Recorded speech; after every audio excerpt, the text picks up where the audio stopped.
Hello welcome back to elite recipes. நம்ம இப்போ red rice idli idiyappam எப்படி செய்கிறதுன்றதை பார்க்க போகிறோம் இந்த வீடியோவில். இது ரொம்ப டேஸ்டி அண்ட் ஹெல்த்தியான ரெசிபி. இப்போ இதுக்கு நான் வந்து ஒரு உலக்கு 200 ml கப் 1 கப்புக்கு ரெட் ரைஸ் ஃப்ளார் எடுக்கிறேன். இது வந்து வீட்டில் அரைச்ச ரெட் ரைஸ் ஃப்ளாரு. நான் இந்த வீடியோவில் வந்து எப்படி இந்த ஃப்ளார் அரைக்கணுன்றதை டிஸ்கிரிப்ஷன் பாக்ஸில் அட்டாச் பண்ணியிருக்கேன். அந்த பார்த்து அதை கிளிக் பண்ணி பார்த்து எப்படி அரைக்கிறதுன்றதை பார்த்துக்கோங்க. இப்போ நான் வந்து ஒரு 400 ml தண்ணி நல்லா கொதிக்க வச்சுக்கிறேன்.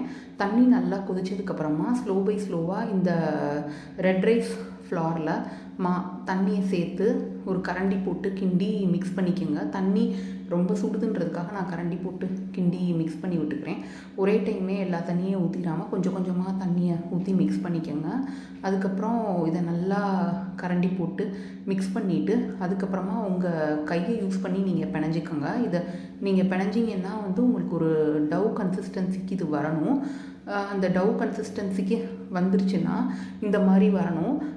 இந்த மாதிரி வந்ததுக்கப்புறமா இதுலேருந்து இப்போ நீங்கள் வந்து நம்ம இடியப்ப கட்டையில் மோல்டு இருக்குல்ல, அந்த மோல்டில் எவ்வளோ மாவு கொள்ளுதோ அதுக்கு தகுந்தாப்பில் எடுத்து இந்த மாதிரி ஷேப் மேக் பண்ணிக்கோங்க. இடியப்ப கட்டைக்குள்ளே இதை நீங்கள் ப்ளேஸ் பண்ணிடுங்க.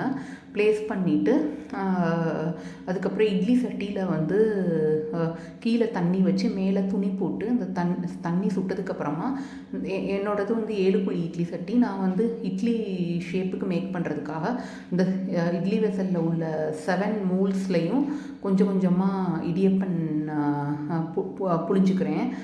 இதை வந்து இப்போ நீங்கள் இந்த கட்டையில் எவ்வளோ மாவு இருக்கோ அது வரைக்கும் நீங்கள் புரிஞ்சுக்கோங்க. எனக்கு மோஸ்ட்லி ஒரு 3 வரும். ஒரு கட்டையில் ஒன்ஸ் நான் வந்து மாவு உள்ளே வச்சேன்னா ஒரு 3 இடியப்பன் வரும். அதுக்கப்புறம் நீங்கள் இட்லி சட்டியை மூடிடுங்க. மூடிட்டு திருப்பி இந்த இடியப்ப கட்டையில் போய் இந்த மாவை ரீஃபில் பண்ணிவிட்டு வாங்க.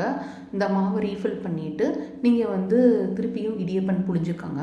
இப்போ எல்லாம் இடியப்பன்லாம் புழிஞ்சதுக்கப்புறமா நான் வந்து மெல்லிசாக தான் புழிஞ்சிருக்கேன். ரொம்ப கனமாக குண்டாக புளியலை.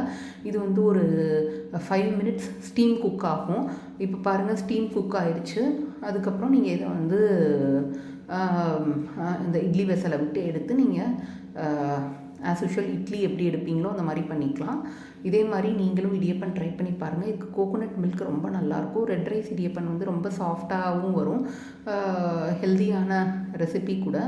நம்ம வந்து கிரேவிஸ்லாம் எனி டைப் ஆஃப் கிரேவி, கோசம்பளி, சாம்பார், குருமா, பாயா என்ன சைட் டிஷ் வச்சு சாப்பிட்டாலும் இதுக்கு ரொம்ப நல்லாயிருக்கும். நீங்களும் இதே மாதிரி ட்ரை பண்ணி பாருங்கள். லைக் பண்ணுங்கள், சப்ஸ்கிரைப் பண்ணுங்கள், கமெண்ட் பண்ணுங்கள், ஷேர் பண்ணுங்கள். இப்போ நான் வந்து இதுக்கு கோகோனட் மில்க் இந்த இடியப்பனுக்கு போர் பண்ணி சாப்பிட போகிறேன். வந்து நீங்கள் வந்து கோகோனட் மில்க் ரெடி பண்ண முடியலைன்னா நீங்கள் வச்சுருக்க கவுஸ் மில்க் இல்லைன்னா எனி பிராண்டட் பேக்கெட் மில்க்கை யூஸ் பண்ணிக்கலாம். நான் வந்து இதுக்கு வந்து சுரக்காய் கோசமல்லி வச்சுருக்கேன்.